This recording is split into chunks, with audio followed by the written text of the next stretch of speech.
Hello అండి, welcome back to my channel. మా ఆయన పుట్టినరోజు సందర్భంగా మా అక్కయితే ఇంట్లో చికెన్ మండి చేసింది హోమ్ మేడ్గా. ఈ ఎండలకి బయటికి వెళ్ళి తినడం ఎందుకు అని చెప్పేసి తనే ఇంట్లో ఓన్గా ప్రిపేర్ చేసిందనమాట. మరి వీడియో లాస్ట్ వరకు చూస్తే మీకు అర్థమవుతుంది, స్కిప్ చేయకండి, కొలతలన్నీ మిస్ అయిపోతారు. అలాగే ప్రాసెస్ కూడా వీడియో లాస్ట్ వరకు చూస్తే మండి ఇంట్లో ఎంత టేస్టీగా ప్రిపేర్ చేసింది అనేది అర్థమవుతుంది. ఫస్ట్ అయితే చికెన్ని మ్యారినేట్ చేసుకుందాము. కేజీ చికెన్ తీసుకుంది. దాన్ని వాష్ చేసుకున్న తర్వాత అందులో కొద్దిగా పసుపు, కారం, అల్లం వెల్లుల్లి పేస్టు, పెరుగు, అలాగే ధనియాల పొడి, కొద్దిగా ఉప్పు వేసుకోవాలి. మీరు తినే స్పైసీని బట్టి యాడ్ చేసుకోండి. మేము అన్నీ ఒక్కొక్క చెంచా యాడ్ చేసాము. ఆ తర్వాత మనం ఇంట్లోనే ప్రిపేర్ చేసుకున్న మండి మసాలా వేసుకోవాలి. మండి మసాలా నేను షార్ట్ వీడియో అప్లోడ్ చేస్తాను. మండికి మెయిన్ ఇంగ్రీడియంట్ అలాగే సీక్రెట్ ఇంగ్రీడియంట్ అనేది ఈ మండి మసాలా అనమాట. వీడియోని ఖచ్చితంగా పోస్ట్ చేస్తాను, దాన్ని మిస్ అవ్వకండి. మీరు ఒకసారి ఇంట్లో అయితే ట్రై చేయండి.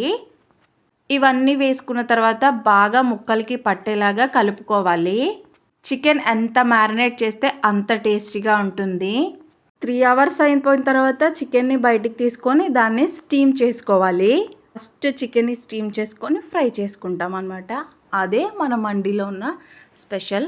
ఇక్కడ వీడియోలో చూపిస్తున్నాం కదా, ఈ విధంగా గిన్నెలో నీళ్లు పోసుకొని దానిపైన ఇలాగా చిల్లులు గిన్నె పెట్టి ఆ గిన్నెలో ఈ మ్యారినేట్ చేసిన చికెన్ వేయాలి.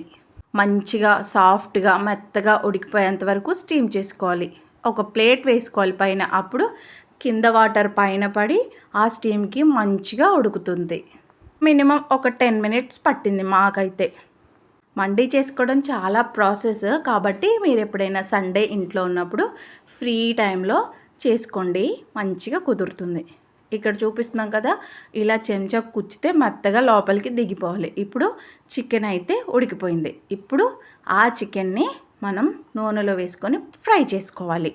ఎలా పడితే అలా వేయించుకోకండి, ముక్క అస్సలు బాగుండదు తినడానికి. బయటేమో క్రిస్పీగా ఉంటుంది, లోపలేమో పచ్చిగా ఉంటుంది. కాబట్టి సిమ్లో పెట్టుకొని చిన్నగా అటు ఇటు 2 వైపులు చక్కగా కాలే వరకు వేయించుకోవాలి. వీడియోలో చూస్తున్నారు కదా, ఈ కలర్ వస్తే చాలు. మరీ నల్లగా మార్చుకోకండి, తినడానికి బాగుండదు. సో మండికి కావాల్సిన దాంట్లో మనకి చికెన్ అయితే ప్రిపేర్ అయింది, మెయిన్ ఐటమ్. ఓకేనా. ఇప్పుడు మనం అన్నం కడిగి పెట్టుకుందాం బిర్యానీ ప్రిపేర్ చేసుకోవడానికి. మేమైతే కేజీ బాస్మతి రైస్ తీసుకున్నాం. దాన్ని చక్కగా వాష్ చేసుకొని పక్కన పెట్టుకుందాము.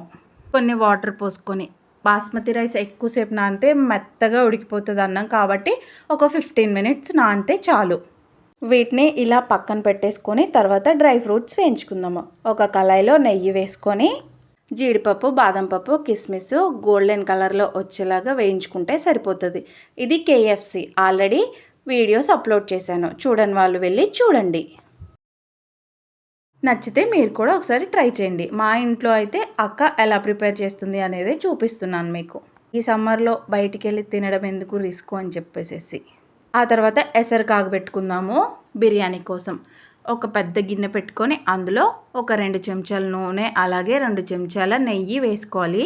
ఈ నూనె వచ్చేసి ఇందాక చికెన్ వేయించుకున్నాం కదా, ఆ నూనె టేస్ట్ బాగుంటుందని వేసింది. అలాగే కొద్దిగా జీలకర్ర, ఒక పెద్ద సైజు ఉల్లిగడ్డలు వేసుకోవాలి. నేను ఇందాక మనం చికెన్ని ఉడికించుకున్నాక ఆ వాటర్ని ఉంచుకోండి, నేను చెప్పడం మర్చిపోయాను అక్కడ. ఆ వాటర్నే మనం ఇక్కడ ఎసరు కింద వాడతామన్నమాట. ఇంకా వీటిని ఇలా కొద్దిగా మగ్గనివ్వాలి. ఈ రైస్ వచ్చేసి ఆల్రెడీ చెప్పాను కదా, ఆ రైసు ఎసరు కింద ఈ నీళ్ళనే ఇప్పుడు వాడతాం మనము. ఇంకా ఉల్లిపాయలన్నీ మగ్గిపోయిన తర్వాత కొద్దిగా పుదీనా, అలాగే ఒక చెంచా అల్లం వెల్లుల్లి పేస్ట్ వేస్తాము. ఇవన్నీ మనకి రైస్కి పట్టి మంచి టేస్ట్ రావాలని మాత్రమే యాడ్ చేస్తున్నాము. అలాగే అల్లం వెల్లుల్లి పేస్ట్ కొంచెం పచ్చివాసన పోయిన తర్వాత మండి మసాలా వేసుకోవాలి. ఒక పెద్ద చెంచాడు, వీడియోలో చూస్తున్నారు కదా, అంత పెద్ద చెంచాడు మండి మసాలా వేసుకుంటే సరిపోతుంది. ఆ తర్వాత ఈ కప్పుతో మాకు 8 కప్పుల రైస్ అయింది. సో దానికి తగ్గట్టు ఒక కప్పు రైస్కి 2 కప్పులు నీళ్లు పోసుకుంటున్నాం, అంటే 16 గ్లాసులు నీళ్లు పోసుకున్నాము. ఆ తర్వాత రుచికి తగ్గట్టు సాల్ట్ వేసుకుంటున్నాము. సాల్ట్ మీరు ఎలా చెక్ చేసుకుంటారంటే, ఆ నీళ్లు టేస్ట్ చేస్తే మనకి సముద్రపు నీళ్ళు తగులుతాయి కదా ఉప్పుగా, అలా తగిలితే చాలు. ఆ తర్వాత ఒక 1/2 చెక్క నిమ్మకాయ పిండుకోండి. నిమ్మకాయ ఎందుకు అంటే మనకి అన్నం పొడి పొడిగా తగలడానికి, అంతే. ఇలా ఎసరంతా బాగా మరుగుతున్నప్పుడు మనం ఆల్రెడీ కడుగు పెట్టుకున్న బాస్మతి రైస్ని ఇందులో వేసుకోవాలి. జాగ్రత్తగా చూసుకోండి, అన్నం అడుగంటితే టేస్ట్ బాగుండదు, అలాగే మనం చేసిన బిర్యానీ కూడా వేస్ట్ అయిపోతుంది. ఒక 5 నిమిషాలు తర్వాత రైస్ అయితే ఇలా ఉడికిపోతుంది. ఆ తర్వాత మనం ఉడికించుకొని వేయించుకున్న చికెన్ని దానిపైన పెట్టేసుకోవాలి.